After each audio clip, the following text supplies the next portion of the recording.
Welcome to Daily Dose of Knowledge. What you are about to hear is not about being alone. It is about something far more dangerous. Subscribe so you never miss what comes next. This one might change how you see the world around you. There is an epidemic spreading across the modern world. It has no virus, no visible symptoms, but it is killing people just as efficiently as heart disease, and almost nobody is talking about it. It is loneliness. And it is not what most people think it is. Most people think loneliness means being physically alone. It does not. You can be surrounded by people and be the loneliest person in the room. Loneliness is the gap between the connection you have and the connection you need. That gap is widening for millions of people every single year. The World Health Organization declared loneliness a global public health crisis. Not a social problem, a crisis. Lonely people have a 26% higher risk of dying prematurely. Their immune systems weaken. Their hearts wear out faster. The Surgeon General of the United States compared the health impact of loneliness to smoking 15 cigarettes a day. Every day. Loneliness is not just painful. It is physiologically destructive.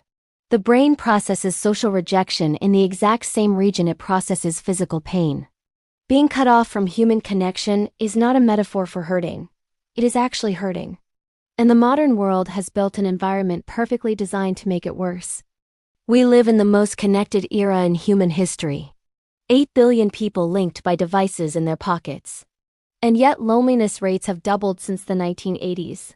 This is not a coincidence. It is a design failure.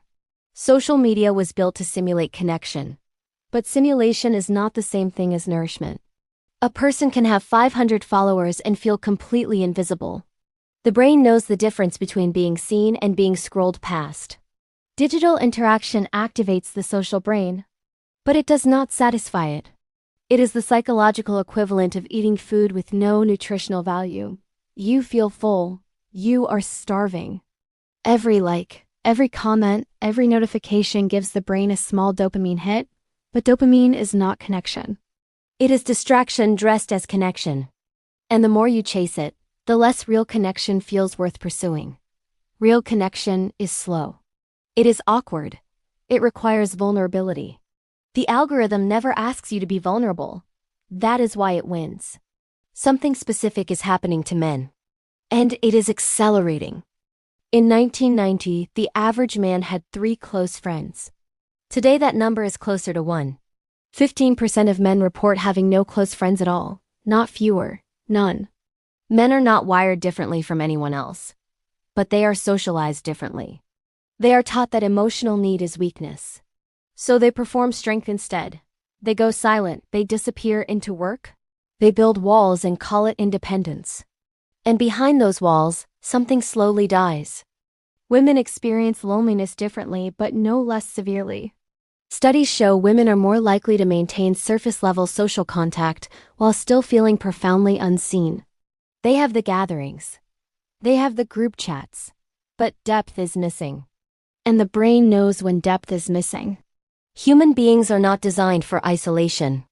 We are a social species in the most literal biological sense. For hundreds of thousands of years, being separated from the group meant death. The brain never forgot that. When you are lonely, the brain enters a state of chronic threat. Cortisol rises, inflammation increases, sleep deteriorates. The body treats prolonged loneliness the same way it treats being stalked by a predator. A slow, unrelenting stress response that never switches off. Over months and years, that response destroys the body from the inside. The cardiovascular system takes the first hit. Chronic loneliness increases the risk of heart disease by 29%. Stroke risk rises by 32%. The immune system follows. Lonely people heal slower. They get sicker more often. Their bodies fight harder for longer and still lose more frequently. And the brain itself begins to change. Gray matter density decreases in regions responsible for emotion regulation and social cognition.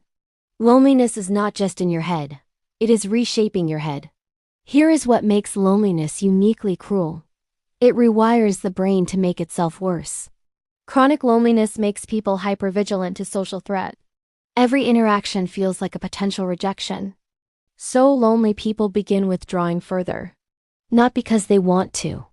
Because the brain is trying to protect them from more pain. The very instinct meant to protect them is the one that destroys them. Loneliness makes people see the world as more hostile than it is. Strangers seem threatening. Kindness seems suspicious. The brain, rewired by isolation, starts misreading signals. It finds danger where there is none. And every misread signal pushes the person deeper into themselves. Deeper into the loop. There is a reason entire generations are now choosing not to marry, not to have children, not to build roots. It is not freedom. Researchers call it social retreat. A quiet withdrawal from the structures that once forced human connection. Church attendance has collapsed. Community organizations have emptied. Third places, the cafes, the parks, the gathering spots, are disappearing. When those structures go, the accidental connections go with them. And accidental connection was always how most human bonds formed. You did not choose your closest childhood friend. You were seated next to them. Proximity did the rest. The modern world has eliminated proximity and replaced it with choice. But choice without context is not freedom, it is paralysis. When connection requires effort and the alternative is a screen, most people choose the screen. Every time, and nobody blames them. The screen is frictionless. Human beings are not. The loneliness epidemic is not just personal. It is economic. It is political. It is civilizational. Lonely people are more susceptible to radicalization, more vulnerable to manipulation, more likely to follow anyone who makes them feel seen. Dictators have always known this. Isolation is not just a symptom of broken societies. It is a tool used to build them. The most dangerous human being is not the one filled with hate. It is the one who has never been truly known by another person. Loneliness drives addiction, not just to substances, to screens, to outrage, to ideology, to anything that fills the silence. The opioid crisis, the rage economy, the rise of online cults, loneliness is threaded through all of it. It is the root that nobody wants to name. Because naming it requires admitting something uncomfortable. That modern progress has come at a human cost nobody budgeted for. We built faster cities and forgot to build slower communities. We optimized for productivity and forgot to protect proximity. And now entire generations are paying the price in the currency of quiet suffering. So, what do you do with all of this? The answer is not an app. It is not a self-help routine.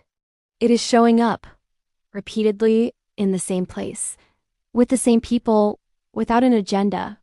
The research is clear. Weak ties matter as much as strong ones. The barista who knows your order. The neighbor who waves. The colleague you eat lunch with. These are not trivial connections. They are the scaffolding of a life that feels worth living. Depth comes later. Consistency comes first. You cannot skip to intimacy. You have to build toward it.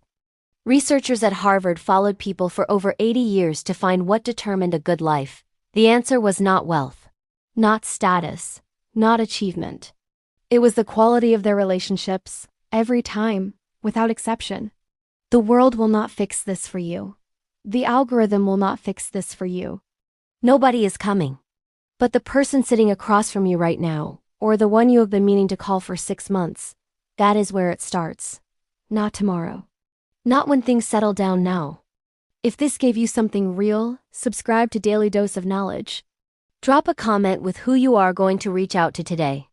Explore our videos on psychology, human behavior, self-help, science, history, relationships, and the forces shaping modern life. There is always something here that will shift the way you think.